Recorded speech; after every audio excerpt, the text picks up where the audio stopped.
Hey, what's going on? My name is Brian Essince Collins. I'm the owner of the Akron Aviators men's basketball team. We play in the iconic American Basketball Association. Yeah, I also run Royal Air Entertainment. It's an international media marketing and distribution company focusing on urban music. So you can kind of see one of my billboard plaques there behind me. But I've been involved with 13 number one billboard projects. I've got a quadruple platinum plaque and I think three or four number one digital radio tracker projects that I've been involved with. So uh, we specialize in overseas marketing, music events. This last year, actually a year ago today, I was on tour in China. My artist Layla Capri headlined a tour in China, and it was perfect because it coincided with the FIBA World Cup. So I got to see France and Dominican Republic play, and then we went and had meetings with the Chinese government about promoting music culture and hip hop and toured, and it was an amazing experience. But music and sports, those are my loves.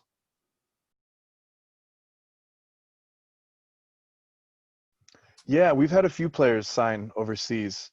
I think seven total have been signed overseas into different leagues. We've had players in Canada, Saudi Arabia, Thailand, and Europe. We had a couple of guys over in Europe.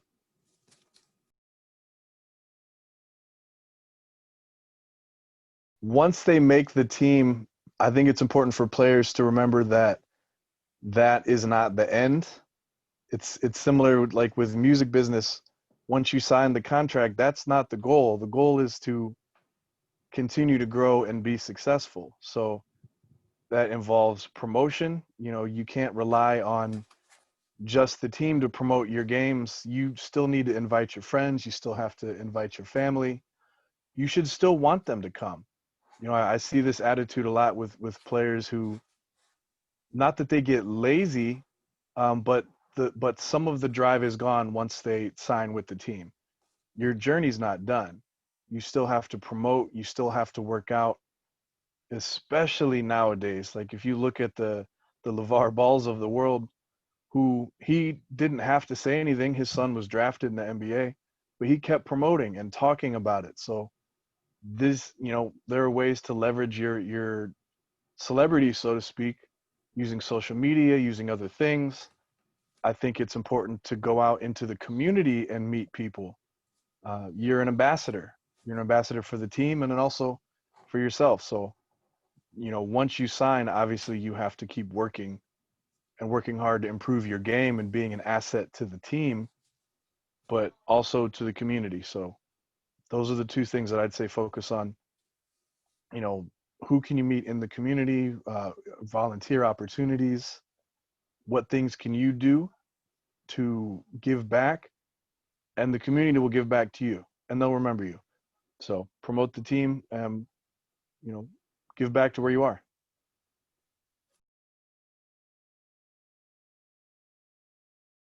The most important thing in a player to me, obviously, skill is important, but attitude. We have trainers and coaches. We can improve a bad shot. We can improve ball handling. We can come up with a weight regimen to bulk you up.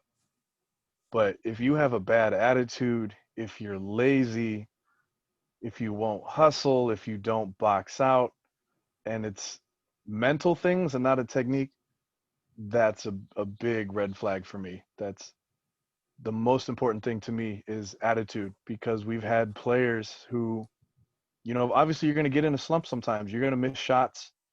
Um, their turnovers are going to happen. It's just part of the game. It happens. But how do you respond to it? Especially some of the big personalities on the team.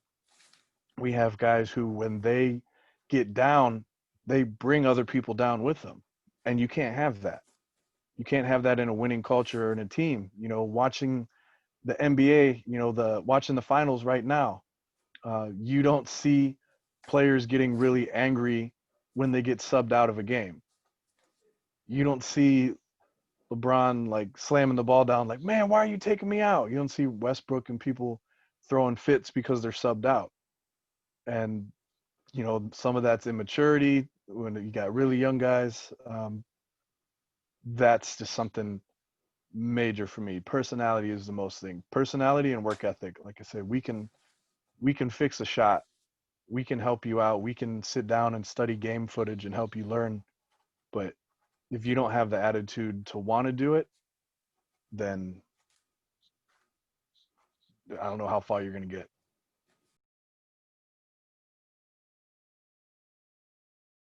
We have tryouts. Every year we have tryouts. And one thing that I love about basketball that music does not do is players will share opportunities with other players. Like if we have a contest for a music, a showcase, or you're giving out a prize, or even make some great connection, artists don't share that with other artists. You're not going to have a rapper, oh hey man, like you should sign up for this contest too. Like no, they don't want other people to know about it because they want to win. But the mentality of the players has been great. From our first tryouts, we had guys who would come back and say, hey, I got this other guy who would love to play. They all know players who are great that they think can contribute to the team. And that's one thing that I love. So a lot of it's been word of mouth and our tryouts. Guys send us footage. I get footage from literally all over the world. I mean, even our first season, I had a father from Germany sending me clips of his son. He wanted his son to come here and play in Akron and be an aviator. And we've had multiple players from Brazil send footage. I've had a few players from the Bahamas send footage. I get contacted by agents and players and schools in Africa. So I do look at footage, but tryouts are still the main way that we have players. I want to be able to see you in person.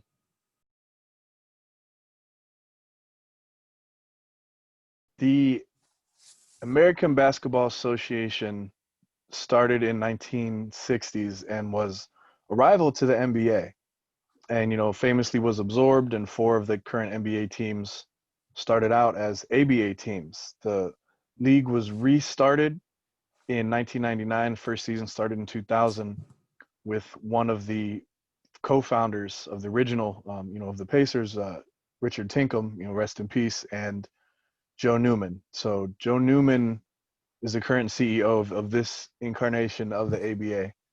It's the largest, most diversified pro sports league in the United States, probably the world. There are teams all over the country, and we have a branch in Australia, and there's a team in Japan, the Shizuoka Gym Rats, who comes and plays, and started off ABA Mexico recently. But it's a huge league all over the United States with a lot of great talent of players who played in college from all levels, D1, D2, D3, all over. And we've got some great players. Dennis Rodman played in this version. Uh, Kobe's dad was a coach in the ABA. Rapper The Game played in the ABA. If there are any Game of Thrones fans out there, there was his name escapes me right now, but you'll know him, this giant 7-footer. He actually played in the ABA in Boston years ago. So there has been a lot of talent in this league, and I think it's a great opportunity to continue playing the game of basketball.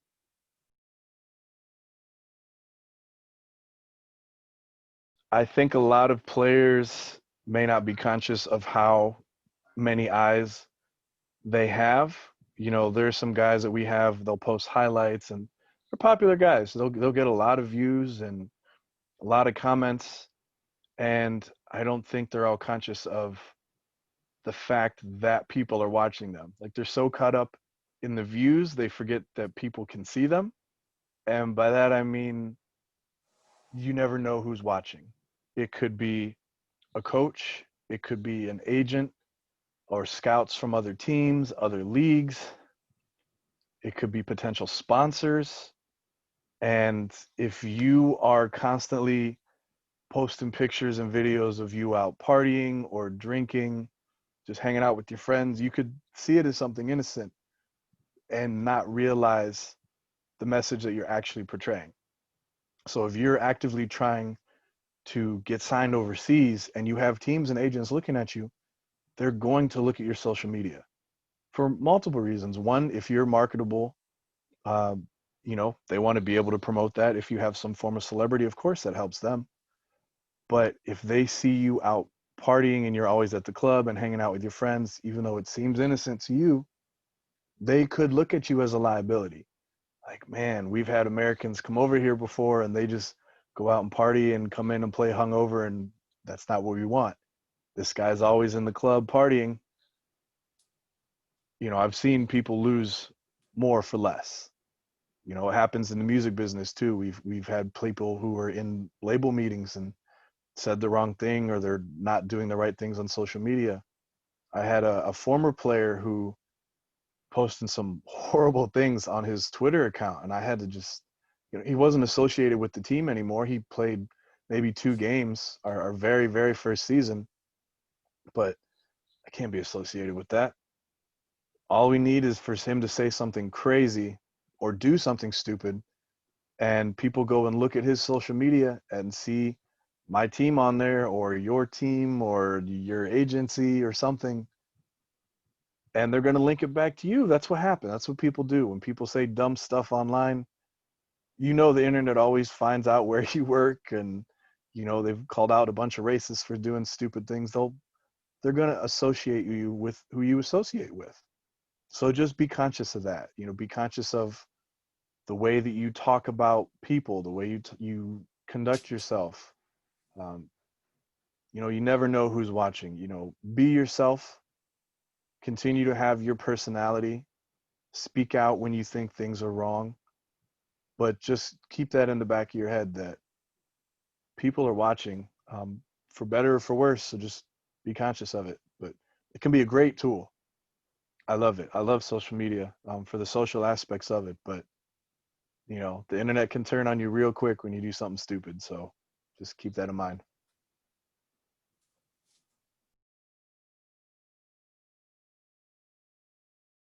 All right, everybody. So be sure to follow us on all social media on the big three at Akron Aviators and akronaviators.com. We're looking forward to our next season. Whenever that's going to be, we'll be ready for it. So thank you, everybody.